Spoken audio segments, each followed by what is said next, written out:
You've got 3 hours to join the HOA, or we'll evict you.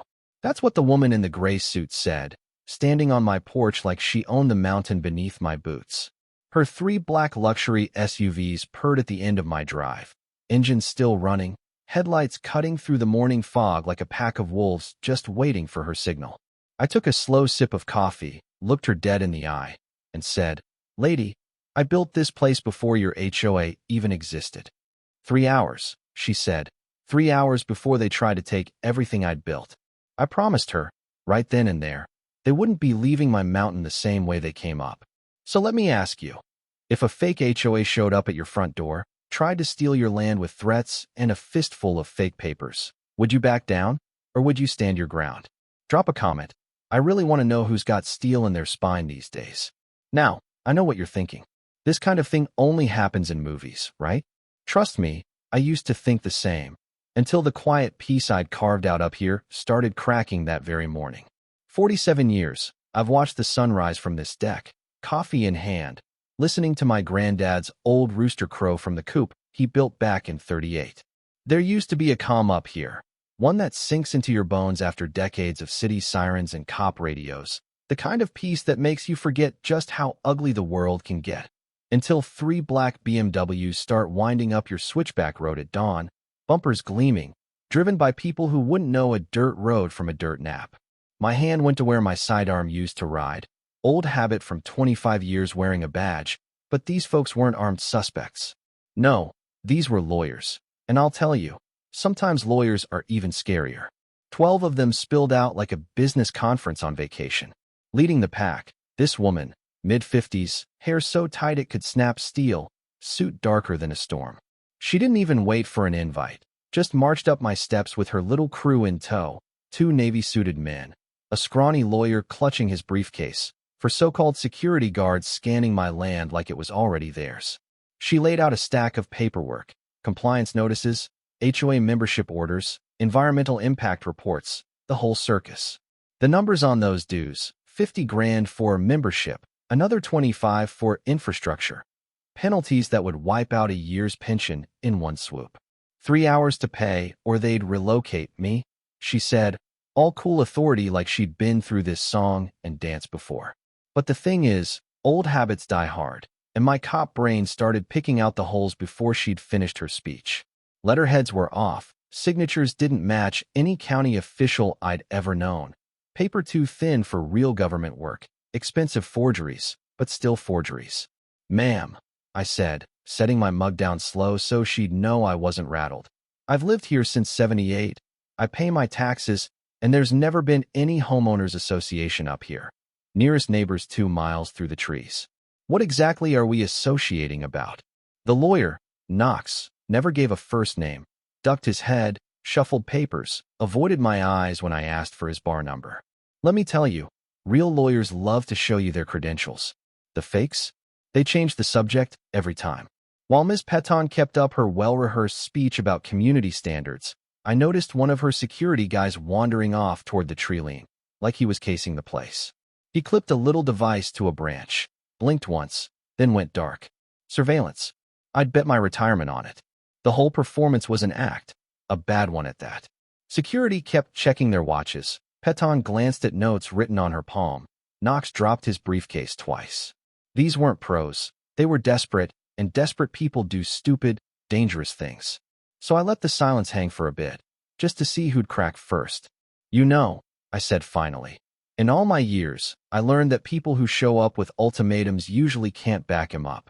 Real government officials don't work on 3-hour deadlines." Knox's face went red. One of the guards stepped up like he wanted to make a scene, but Peton shut him down with a look. Then she leaned in close, perfume and panic mixing in the mountain air, and hissed, "You have until noon to make the right decision. After that, your options get limited." They left tire tracks and footprints by my gate, plus that little surveillance bug blinking away in the pines. Silence came back, but it wasn't the old, peaceful kind. This one crackled with threat. After they were gone, I walked my land like the old days, methodical, alert. That device in the tree wasn't subtle, and there were fresh tire tracks near the fence line, trampled grass where someone had been watching my routines, marks on my mailbox post. This wasn't their first visit. They'd been planning, scouting, getting bold. A drone buzzed above the valley, making wide, lazy circles. I knew right then this wasn't going to end with fake paperwork. First thing I did, fired up the laptop, tapped into the county records. Green Valley Mountain Estates never existed. No HOA, no development permits, nothing. I called the county clerk, got confirmation. Sir, we haven't approved any new developments near your property. Somebody's feeding you a line of bull. I dug deeper, checked the documents. Serial numbers didn't match, watermarks from the wrong manufacturer, laser-printed seals instead of the old embossed kind. Whoever made these had the tools, but not the knowledge. Time for backup. I called Landon Cross, son of my old partner, now a sharp attorney. He listened, typed notes, then said, Uncle Garrett, this is organized land fraud. These people are targeting rural properties for a reason. Turns out, the address for the so-called HOA was a vacant office in town. Utility bills paid to keep up appearances. Why the show? Well, back in the 70s, surveys hinted there were minerals on my land. Not worth much back then, but technology changes. Maybe now, those rocks are worth a fortune. Suddenly it made sense why they wanted me out, fast. That night, things escalated. My internet glitched, phone lines went static, cell dropped calls. My old police scanner picked up bursts of interference. Then came the graffiti, illegal occupant sprayed in red across my gate. Fresh, still tacky. While I was on the phone with lawyers and county officials, they'd been on my property, bold as brass, watching, waiting.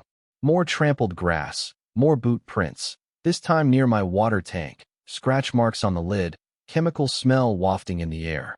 Testing the water, I found it contaminated with red dye. A warning, maybe, or a threat. Next morning, I found nails scattered across my drive. Popped every tire on my truck. Real subtle. New SUVs showed up, this time with EPA logos and inspection teams. Same lies, fancier badges. Fines, threats, even more pressure to sign away the land. But their IDs had obvious forgeries, wrong badge numbers, doctored photos. When I called them out, Knox produced a letter about emergency protocols and tried to shut me up. One guard stepped close, hand hovering by his jacket, weapon clearly visible. That's when I went cold, told them to back off. Peton held her ground, eyes hard as granite, but I saw the flicker, a crack in her confidence. And then, the twist. I spotted a map that slipped from Peton's case during the commotion. Geological surveys marked with red X's, estimates in the millions scrawled next to certain spots. They weren't just after my house. They were after a gold mine, literally. No wonder they pushed so hard. After they left, I drove down to the county seat with Landon, both of us on edge. We found mineral rights filings with my forged signature, rejected but still on record. State mining officials showed us more. Fake applications, false permits, evidence that whoever was behind this had done it before and had friends in high places. 3 other property owners had already vanished, homes auctioned, land stripped bare. Some signed papers under duress, some after accidents that left them too weak to fight. The whole operation was bigger than just me, systematic, ruthless, and protected by fake officials and corrupt connections. We started building our case. Landon filed emergency injunctions, restraining orders against mining, evidence of fraud, sworn statements from victims. I set up cameras with help from a couple of old friends, placed mics on public roads, tracked every move Peton's team made. The breakthrough came when a real EPA agent, Harrison, showed up, credentials legit. He told us they'd been tracking these scams for months, needed a victim willing to stand up. I was that guy. So we played along, staged a meeting, me acting like I was ready to sell. Peton offered $500,000 on the spot, but her voice was all threat, no mercy. You can sign, or you can vanish into red tape, she said. The way she talked about other owners, like they were nothing, sent a chill down my spine. But the feds were listening in, recording every word. The next morning, agents moved in. FBI, real EPA, the works. Peton and her team didn't stand a chance. Handcuffed, dragged from their trailers, their empire crumbled in the span of an hour. They tried to throw cash at the problem, tried to bluff, but nothing could stop the law once it finally caught up. The cleanup took weeks, the lawsuits longer, but standing on my porch with a mug of hot coffee, watching the sun rise over my own land, I knew it was worth every sleepless night. Funny thing is, a month after the raid, Peton made bail, her last desperate play.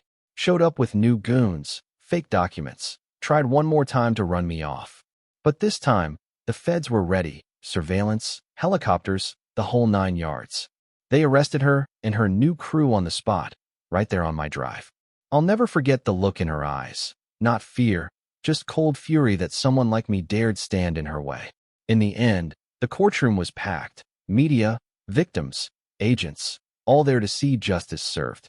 Knox turned state's witness, laid bare their whole operation. Every bribe, every fake permit, every ruined family. The verdict rang out. Guilty, over and over. Each one like a nail in the coffin of their so-called mountain mafia. Peton got 25 years, Knox got 15. Federal raids wiped out their network across 3 states. The land is slowly healing. Neighbors are coming back, and for the first time in months, the sunrise feels like hope. You know, people ask me if I'd do it all again, knowing the risks. The answer's simple. Sometimes, the only thing standing between what's right and a pack of wolves is one stubborn old man who refuses to back down. So what about you?